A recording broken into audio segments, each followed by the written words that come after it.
Islamisasi dan silang budaya di Nusantara. Adapun fokus pembahasan kita kali ini yakni tentang kedatangan Islam ke Nusantara. Bagaimana proses kedatangannya? Teori-teori apa saja tentang masuknya Islam ke Nusantara? Berikut pembahasannya. Gambar peta berikut memperlihatkan jalur masuknya Islam ke Nusantara yang kemudian melahirkan sebuah interaksi antara ajaran Islam dengan penduduk Nusantara. Masuknya Islam di Indonesia pada abad ke-5 tidak bisa dipisahkan dari sejarah perdagangan dan pelayaran antar benua yang berlangsung pada masa itu.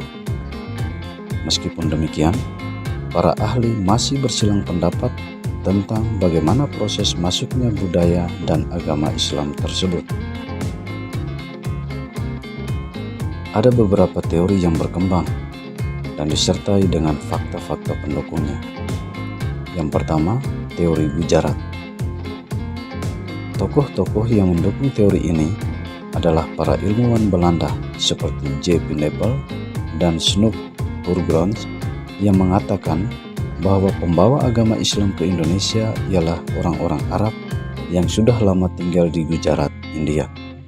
Menurut mereka, Islam masuk ke Indonesia sejak awal abad ke-13 Masehi bersama dengan hubungan dagang yang telah terjalin antara masyarakat Nusantara dengan para pedagang Gujarat.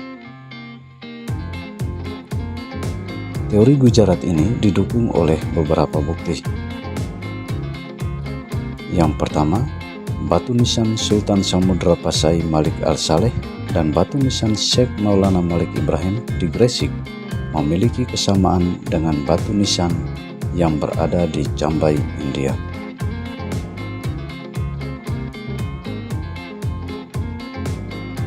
Bukti yang kedua adalah keterangan Marco Polo dari Venesia, Italia yang pernah singgah di Perlak pada tahun 1292.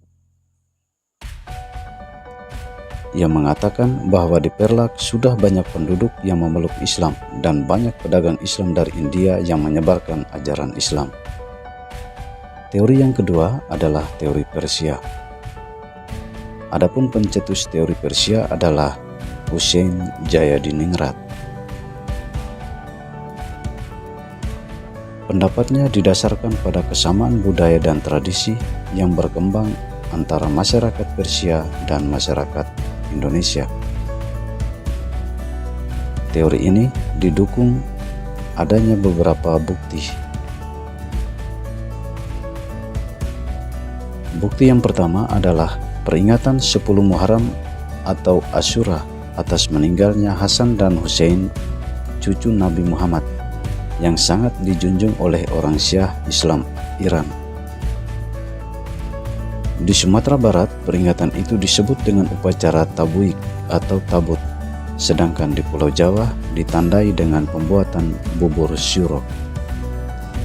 Bukti yang kedua, adanya kesamaan ajaran Sufi dan penggunaan istilah Persia untuk mengeja huruf Arab.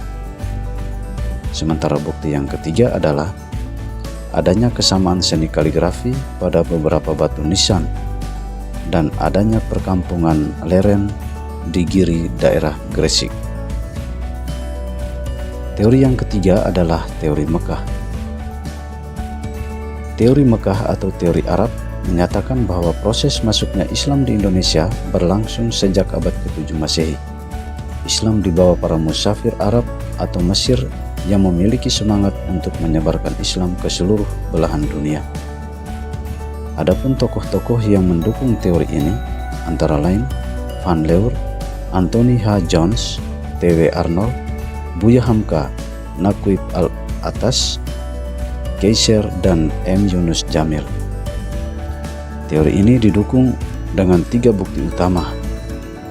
Antara lain, yang pertama, pada abad ke-7 yaitu tahun 674 di pantai barat Sumatera, sudah terdapat perkampungan Islam Arab. Bukti yang kedua, kerajaan Samudra Pasai menganut aliran mazhab Syafi'i, di mana pengaruh mazhab Syafi'i terbesar pada waktu itu adalah Mesir dan Arab. sedangkan Gujarat India adalah penganut mazhab Hanafi. Bukti yang ketiga, adanya penggunaan gelar Al-Malik pada raja-raja Samudra Pasai yang hanya lazim ditemui pada budaya Islam di Mesir. Teori yang keempat adalah teori Cina. Teori Cina dicetuskan oleh Slamet Mulyana dan Sumanto Al-Qurtubi. Mereka menyebutkan bahwa Islam masuk ke Indonesia karena dibawa perantau Muslim Cina yang datang ke Nusantara. Teori ini didasari pada beberapa bukti berikut. Yang pertama, adanya perpindahan orang-orang Muslim Cina dari Canton ke Asia Tenggara, khususnya Palembang pada tahun 879 Masehi. Bukti yang kedua, adanya masjid tua berarsitektur Cina di Pulau Jawa. Bukti yang ketiga, raja pertama Demak yang berasal dari keturunan Cina, yakni Raden Patah. Bukti yang keempat, gelar Raja-Raja Demak yang ditulis menggunakan istilah Cina. Yang kelima, catatan Cina yang menyatakan bahwa pelabuhan-pelabuhan di Nusantara pertama kali diduduki oleh para pedagang dari Cina.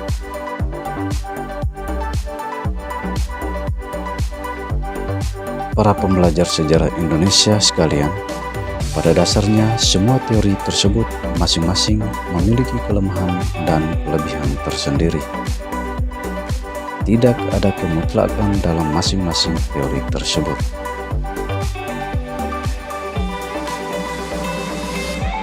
Namun hal yang pasti adalah kedatangan Islam ke Nusantara tidak berasal dari satu tempat dan tidak dalam waktu yang bersamaan. Demikian pembahasan kita kali ini. Sampai jumpa pada pembahasan dalam video berikutnya. Terima kasih. Salam sejarah Indonesia.